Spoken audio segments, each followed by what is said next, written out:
So I'm Michael, and I live with my partner Philip. I'm 68, and I'm very lucky because my partner's only just 52, so he's still, relatively speaking, a youngster. I guess most people of my age who have a reasonable level of health think, well, I'm going to get to 95 and 98 or something, having had a full and active and wonderful life, and then I'm going to go to sleep one night and I'm going to pass away, and wouldn't that be wonderful? But that's a pipe dream, and I don't think many people actually end up like that.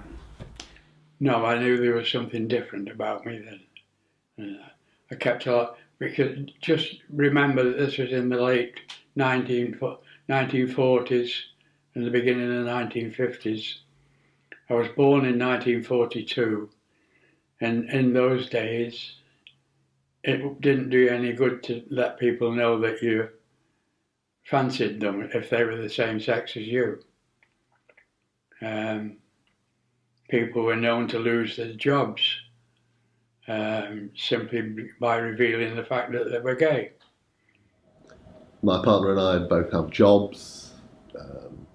We just sort of get on living like most people. And until I sat down to have this conversation, I can honestly tell you I've never given any thought to planning for the future or possible needs for care. Okay, well, my name's Chris. I would call myself as a late life lesbian. I was married to a guy, had 2 children, but I always knew from a very, very young age that I felt that I was gay. It took me many, many years to. There were situations that I would feel I knew I was, but I was just afraid to say anything. But I only came out last year, and it was such a relief to actually be me. So. Is the arrival of 2 men living together in a care setting which is mainly for heterosexual people, due to just because of the weight of numbers in society, you're always going to be a minority in a general care setting. So are 2 men going to be welcomed? And I don't mean tolerated, because frankly I had enough of that when I was a young man, and I'm not interested in being tolerated, because that would seem to imply that someone has the right to either give or withhold their approval. Well, sod that. I've paid as much tax as anybody else, and I'm not interested in being tolerated. So. Now, of course, 2 guys living together in that kind of environment, it would be very clear after a very short time that we are a couple, and we are living in a relationship. Other residents may or may not accept that, and then we've got staff who may not have been trained well enough to appreciate the particular needs we have. I think it could be quite equal, worrying about both other residents and staff, because you never know when you're going into a care home. You're going in to be taken care of, and it is quite nerve-wracking because you're leaving your home environment and things. So it's not an easy situation, but you also have that fear of, are they homophobic? Am I going to be intimidated? Are my carers going to intimidate me, and the people around me? That am I going to feel extra lonely, because a lot of people going into care homes are lonely anyway, but that could make them even more isolated, so they need extra care to make sure that they're being integrated properly, I feel. At this point in my life, I have no problem at all in discussing openly with anybody my sexuality, what I feel I would need in a care situation. and I would ask them very direct questions. But that's because I'm healthy at the moment in both body and mind, and that would be you're far, far more vulnerable if your physical health has deteriorated and your mental health has deteriorated. You then don't become strong. Transversely, you become weak and unable to do it, because it is a little bit of a battle of wills sometimes. But I have to think, what if, again, you had a stroke and you're losing your power of speech to some degree? How would you manage? And if you're feeling poorly, you just don't want to do it. The fight goes out of you. So I am at a loss, really, because I don't know how I would cope. You can't change what people think.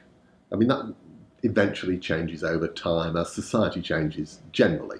But so you can't control what people think. But in any workplace or in any sort of residential home, what you want is the management of the facility, whatever it is, to create a situation where, regardless of what people think, it's what they do and what they say and how they act and how they interact that are going to be the important things. Because those are the things you can see and feel. And what somebody's thinking when they're sat on the other side of the room, well, that's their business. It's not my business. But it's what they do and what they say. And so if there is a complaint to be made, you'd want someone to take it seriously, and because these things are always better nipped in the bud than left to fester, what you want is for someone to take action there and then, either as an individual or to call in someone more senior, or someone with if you're dealing with people who have got particular difficulties, whatever they might be, particularly if you think about older people are often various sorts of mental declines, all sorts of dementias. But you'd want someone with an understanding of the individual and an understanding of their situation to take things in hand so that everybody else isn't necessarily going to be impacted. There needs also to be an awareness and a policy to make sure that there's nobody intimidating in the quiet room when they're taking care of them on their own, because there could be issues there, and particularly if the person being cared for by that particular person is afraid of telling anybody else, it could become quite intimidating. So what are they going to do? What will they do if the staff treat me or my partner less well? What processes have they got? What actions have they got? And I'm not interested in whether they've got a manual that says we do X, Y, and Z, and we've got a lovely certificate on the wall that says we've all had equality and diversity training. That's all very well, but what do they actually do? Who takes action? What action do they take? With some people, it's like having a rarity in that. It's you go and have a look in ward so and so, we've got a tranny in there.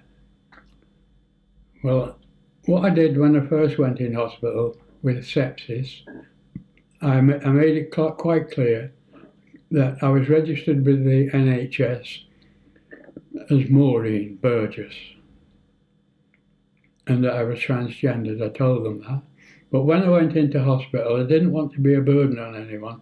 And so the first sister, when I went in with sepsis, I said to her that, look, I would prefer to be in a ladies' ward, but if it's going to cause any problems, do what you want. And she said, don't you worry, you're going in a ladies' ward. We already knew somebody had already tipped them off. So I was put in a side ward by myself, and for a while, and then for a couple of weeks after, I went into the main ladies' ward, female ward. and that was good. It's very difficult to tell from the outside whether you feel like it would be an appropriate place for you or for your partner if you're helping somebody else to choose. If there was anything visible that said, this organisation is sort of, I hate the phrase gay friendly, but we know that there are gay people, and we warmly welcome everybody into what we're doing here.